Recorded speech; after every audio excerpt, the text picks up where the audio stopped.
Welcome to the Yankee Cowboy Podcast, coming to you from Dallas, Texas. Here's your host, Tim Wilkins.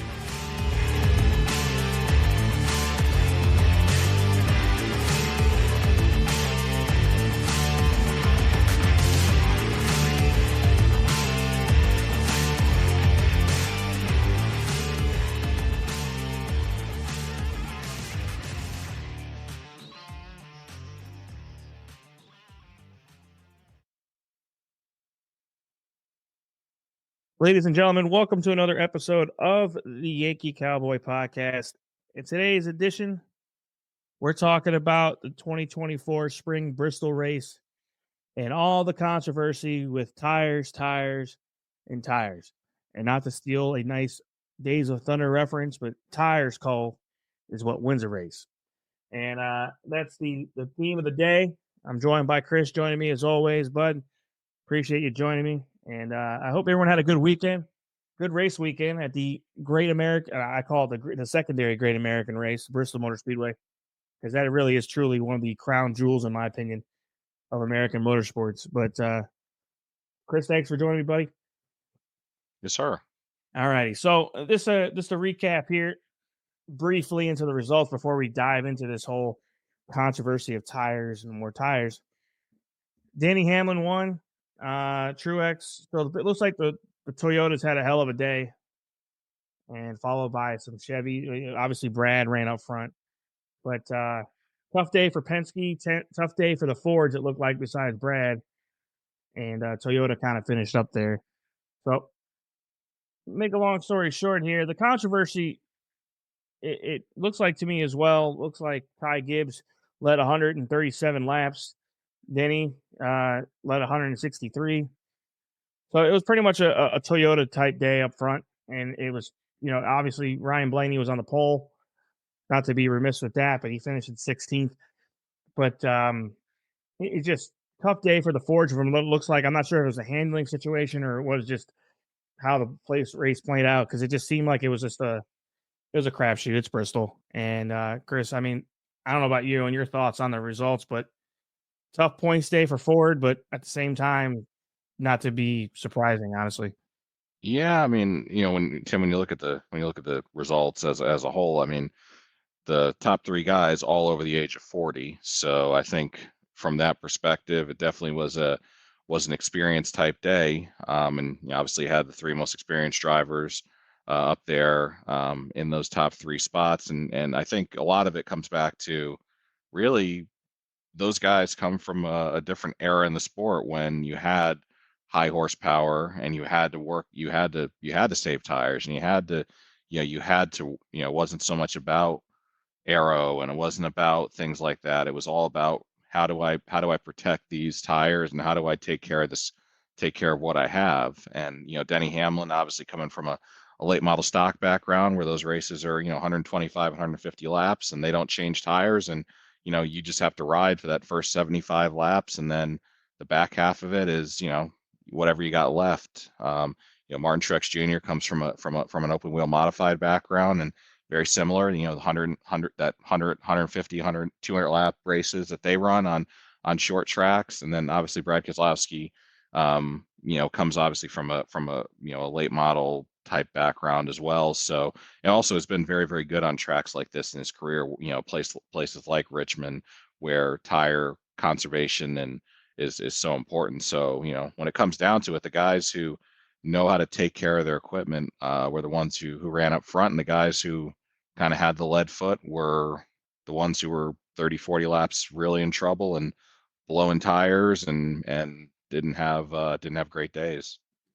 So not to kind of go into more of the results here a little bit, but there was 54 lead changes in this race. That's so unbelievable, isn't it? And it's actually, and I know everyone thinks that lead changes are kind of the restrictor plate.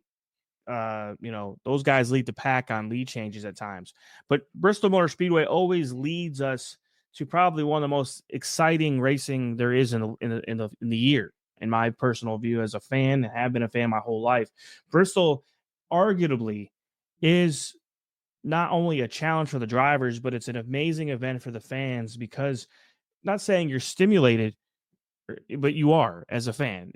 I never been there in person, but I can tell you on the TV standpoint, the camera can't keep up with the actions going on. So, as a fan, I can only imagine, it's not difficult, but you kind of focus on your driver and you see him every, it's about, I think it's a 15-second lap or 16-second lap nowadays. About 15, 16-second lap. Yep. And the thing is, obviously the history of the track has changed. Um, the racing groove has changed over the years.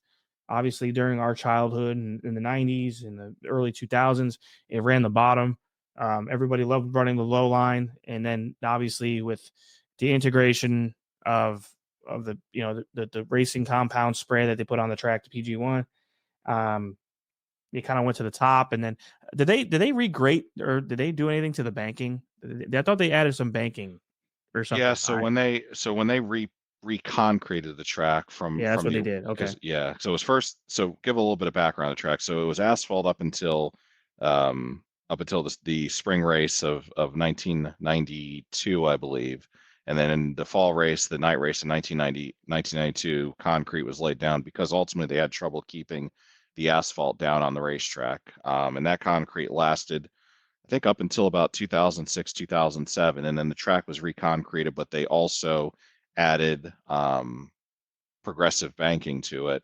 So basically, from the bottom of the track to the upper part of the track, you had more banking. So the higher you ran, the more banking you had. The challenge of it was back then was that unfortunately, not unfortunately, but the groove would basically move all the way up against the wall, which made it essentially a one groove racetrack, and you could not pass. So they ground the banking down, and that didn't really help as much as they wanted. So they eventually started using what we affectionately call PJ1, which for folks who follow drag racing is basically the stuff they use on the starting line there to provide grip for those cars that are trying to put 10,000 horsepower to the ground. The problem with the PJ1 is that it's basically that stuff seeps into the asphalt, and it's very difficult if you want to pull that stuff off the racetrack. It eventually seeps in, and you can't get it off the track. So NASCAR started working with this resin type material, which I'm honestly not really sure what it's made from or what the stuff is, but they've started using that at several tracks. Actually used it at a fellow concrete track at Nashville Super Speedway, and it provided really good racing. But this was the first time that they had used resin at Bristol, and obviously it was not taking rubber. I don't know if it was a temperature issue or a tire mixture issue, but long story short, this track was not taking any type of rubber. But they had tested this same tire back in the fall and had raced in the fall race, but that track was still using the PJ1. All right. So here's the barn burning question, because it really stems to what we talked about off air before we did this episode. And it came down to a conversation, ladies and gentlemen, about, Kyle Larson gets out of the car on Sunday, and the first thing he's talking about is tires, and tire saving, tire management. And he goes right to Goodyear, says that something's wrong with this tire and something needs to be addressed. And that's pretty much the interview. And so Goodyear, has been the provider for tires since probably, Chris, you probably know the exact date Goodyear probably came into the sport as a provider and a vendor for tires.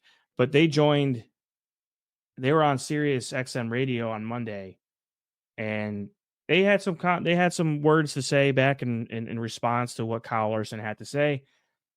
And they basically said exactly what we just spoke about briefly, was that the tires used in Sunday's race, which was 11 sets, like you talked about, 11 sets of tires, were the same tire that was provided for the teams in September.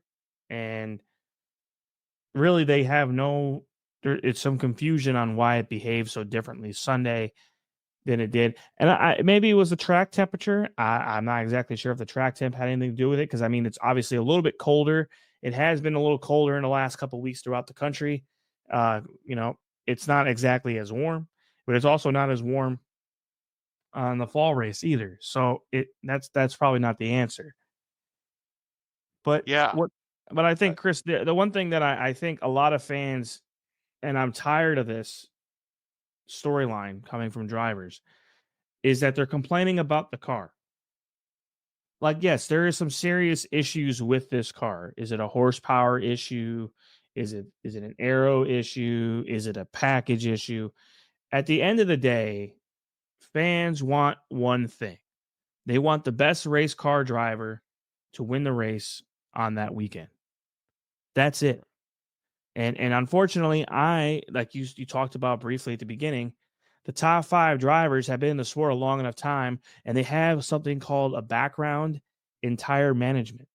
A very good history of it, actually. A lot of these guys coming from you talk about late model racing and these 150 to 200. We roll from the same state of Stafford Motor Speedway, in Thompson, and some of these short tracks in the Northeast and around the country. And these teams are only given maybe one extra set, maybe, or not a set at all. And they have to manage these tires. And what I'm going to talk about briefly here is, regardless of what Goodyear says or does here, you know, I don't think anything Goodyear is going to say here is going to change this fact. These drivers want just to get in the race car and turnkey and drive the car and not have to worry about tire management. That's what it sounds like. It sounds like a bunch of crybabies. They don't want to save tire. Heck, they were complaining when they had to be full throttle at some of these tracks in the other car. And then all of a sudden now they're getting have to manage tires and they're complaining about that. It just doesn't make a lot of sense to me. Is you can't have your cake and eat it too. But at the end of the day, it's one fundamental theme. It's called racecraft. Yep, very true. And if you can't race the car you're given with the equipment that you're given, then maybe they should find somebody else that can. Well, I think that's a great point. I think one of the challenges that we've seen over the last really, and this is obviously alluding to several of the podcasts that have, where it's Dale Jr. Download or Actions Detrimental or Door Bumper Clear, and they've talked about it, since probably 2000 and I don't know, probably let's just for round numbers, let's say since about 2008 to, well, no, let's say since about 2013, 2014, the goal has been taking power away from these cars. These engines at one point were upwards of 900 horsepower, maybe more than 900 horsepower, and we've just been on this path here over the last however many, say decade plus now of, taking power away, trying to slow these cars down, and really that's taken a lot of the racecraft, a lot of the technique that separates the really good drivers from the so-so drivers. And I think yesterday, and yeah, I think racecraft's a perfect thing to say. Yesterday was the prime example of these are the guys who have, and I'm not saying that the guys who, not all, not saying that those guys who struggle say don't have the ability to have racecraft, but when it comes down to it, there are drivers who are really good on certain racetracks because of whether it be the technique that they use or the whatever they have to find speed or to make speed or whatever it is. But yesterday was a prime example of what of guys who have the experience of knowing how hard to go at certain times and then realize, hey, this guy up here is going to go by me, but in about 15 or 20 laps, he's going to come right back to me because he's burned his stuff up. So yeah, when it comes down to it, when you add more variables in, you create separation, and I think that's something that maybe is a topic for another podcast, but is NASCAR at this point doesn't want separation. They want these fields packed up and tight and multiple cars in the frame. They don't want one car that's 5 seconds out in front. They want these guys 5 feet apart from each other. So but yeah, no, I think that the idea of creating variables that separate the good drivers from the not so good drivers or the guys who are good at this particular track compared to another track is is what, I think is what separates the really good drivers from the drivers who, because of whatever the package is, kind of aids them in staying competitive. I'll say this: if it's true that NASCAR doesn't want these guys to have a 5 to 7 second lead, or hell, in like F1, it has a 3 day lead. I don't know about you, but it's very difficult for me to watch F1. Just because once the race starts, he takes a lead and he's pretty much gone for days. And nothing against Max Verstappen, but it's just a very different discipline. And as a fan, it's very difficult to kind of enjoy that. But in Bristol, and I think what is unique is that they're talking about tire compound being the same and everything else. There was a green flag run there for 121 laps. Okay. Maybe I'm forgetting something here, but I'm pretty sure that's a fuel run. Is that correct? That's a complete fuel run from the top of the tank to the bottom, right? In that, Yeah, I or think have they changed? Or I know how they changed over the years. I'm not really sure. I mean, I would, like typically, I think you can go probably 150 laps on fuel or more. Okay. I'm All not right. 100. Look, Yeah, that's I'm strictly, not yeah. I'm not saying that to be true, like to be crazy, but it is in the 90s and early 2000s, they did go long, green flag run. I don't know how, the longest run during the 90s was at Bristol, but they were known to go long run. And the way they stopped the race was because Bristol historically has been known to be a caution fest. It happens when you have short or small, I hate to say it, confined quarter racing, like you talk about being within inches of each other. Things happen. It's a racing incident, or a guy gets dumped, or any other one of those things. Or you get like Carson Hocevar driving after hitting the wall and trying to cause a caution for about 6 laps. That was hilarious. And sorry, but he should be seriously penalized for that stupidity yesterday or on Sunday. That was a joke. That was a joke. As a race fan, after watching that in car, I go, really? You knew your car was under power. You could have just hung out to the bottom and got off the track. No, I'm gonna drive it to the top. Nope, nope, nope, can't. And they're splitting him, Chris. They were splitting him. Oh yeah, Low line. They were like he was the moving chicane. He was the moving chicane, yeah. and it was No, I. terrible. It was bona fide like terrible. And so, but I don't mean to get off topic here, but with the top about the tires. But what exactly do you expect Goodyear to do? They talk about the PG1 and they talk about the resin not taking on rubber as effectively as in the past. But here's the thing. They haven't I don't think they really have done much to the tire compound in the last 5 years. They might have made some minor changes, I'm assuming, due to the horsepower changes they made to the package, but they really haven't made catastrophic changes to the compound. So these guys, what it all falls down to is the driver ability inside the race car. And I'm surprised it was Larson that said anything, dude. I hate to Well, say it, like Larson is the generational talent in the sport, and he's the one that came from a dirt background. So I'm surprised he even said anything, to be honest. well, let me.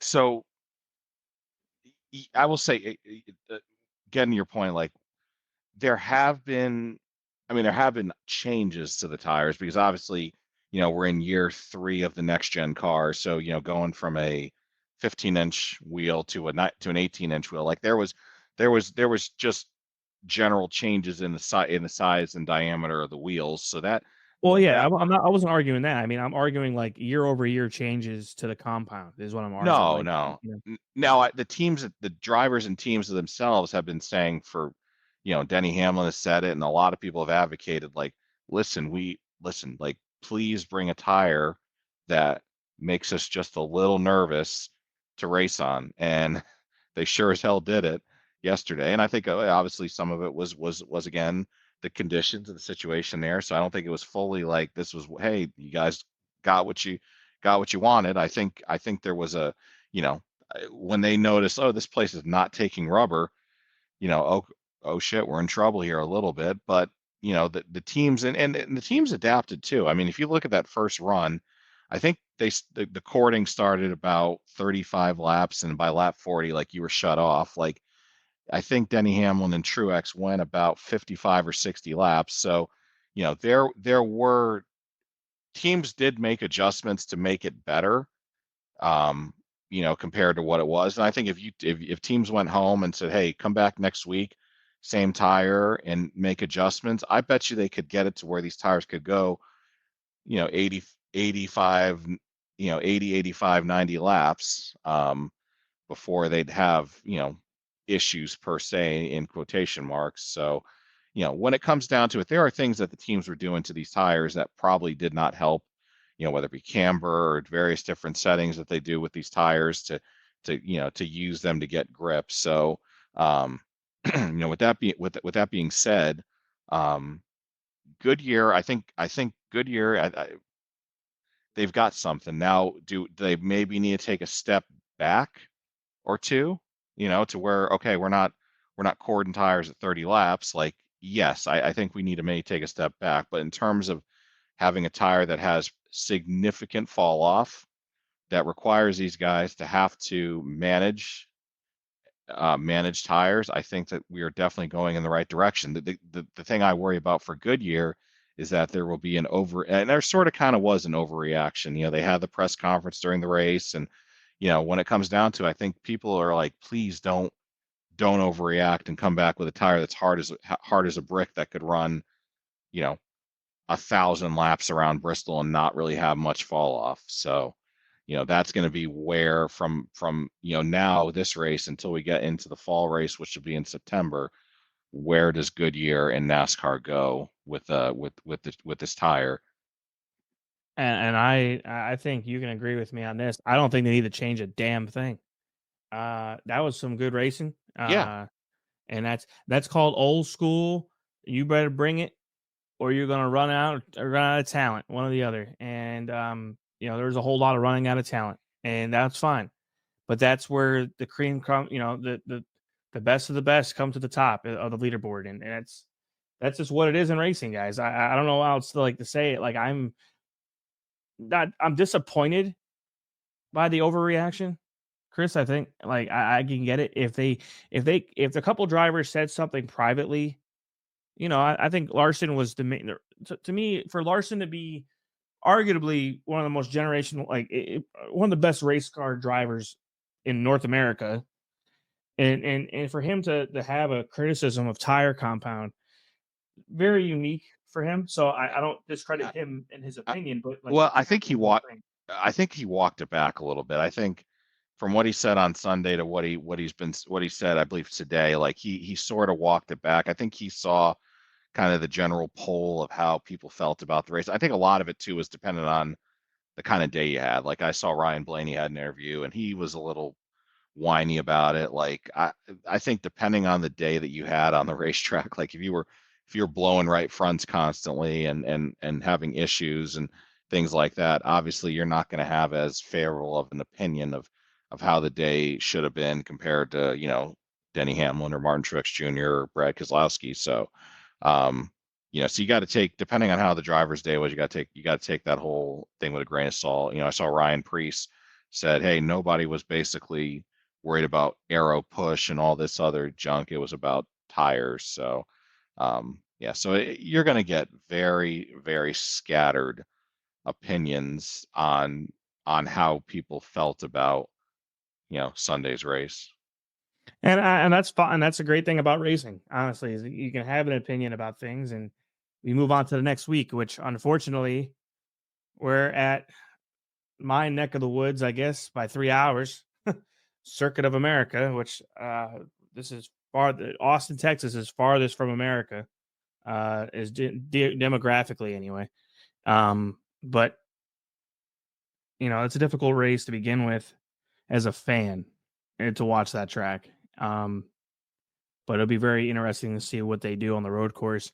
It's a lot of speed on that track. It's a road course specialist type deal. So it's going to be very interesting to watch. But I think as a fan, and take away from Bristol here, Bristol still is the premier venue to watch a race when it comes to short track racing in the United States. Still is.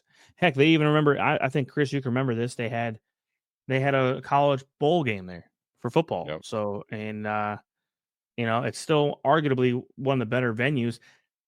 And they built up some infrastructure around there to make it a little bit better fan friendly. So I can't really complain. Believe me, I've been scouting to try to go to one of those races for like 3 years now. So try to find a hotel, try to find infrastructure to like land, especially from Texas to drive there or fly there. It's just different. But one thing I want to really kind of hone in onto before we call it quits here is what we saw there at the results doesn't always correspond with what the year has gone, how the year has gone, and that's one thing I think this is a long season. And I think we can both agree that, last week's winner and this week's winner, and then the other two, the super restrictor plates, the Atlantas, the Daytonas, the Phoenix, and now we're going into a road course. The schedule is kind of built where you're going to have some winners that are different, and hopefully we'll see some guys that we haven't heard from in a while come back to the winner's circle, and just keep on going. I think Goodyear, you're right though, Chris, with the Goodyear thing that they're not going to change on a PR front. That is, if you read the statements they're making, they were very much like you said, you guys begged us to give you a compound. Here you go. And we gave you something. Did it work out accordingly? That could be I hate to say, that could also be a result of the lack of practice time for a lot of these teams. And that could be a reminder that you kind of have to take a step back, So appreciate you joining me, buddy. You got anything else you want to add before we close this out? Or it's been a fun time so far. No, I mean, again, as long as we got to obviously get through the road course at Coda this weekend, but then from there we got a couple more short tracks coming up at Richmond and Martinsville, and I think that'll be the telltale sign of are we really making progress with this short track package. So again, we just hope that Goodyear doesn't panic, and we can continue to hopefully move in the right direction of where we need to move to make the short tracks better. Yeah, see, unfortunately, the Texas race is kind of the killer of the schedule, I guess. Then Dega, then Dover. So it kind of goes road course, 2 short tracks back to back, Texas, Dega, Dover, and then it goes in the mile and a halves if in the month of May. So it's going to be fun. Appreciate everyone joining us as always for the fun. Feel free. I think we'll probably do one in the middle of the first week of April. Chris, I think we got to review some of this other stuff here, but we'll figure it all out, man. Thank you for listening to the Yankee Cowboy Podcast. Feel free to follow us on social media via Twitter, Instagram, or Facebook.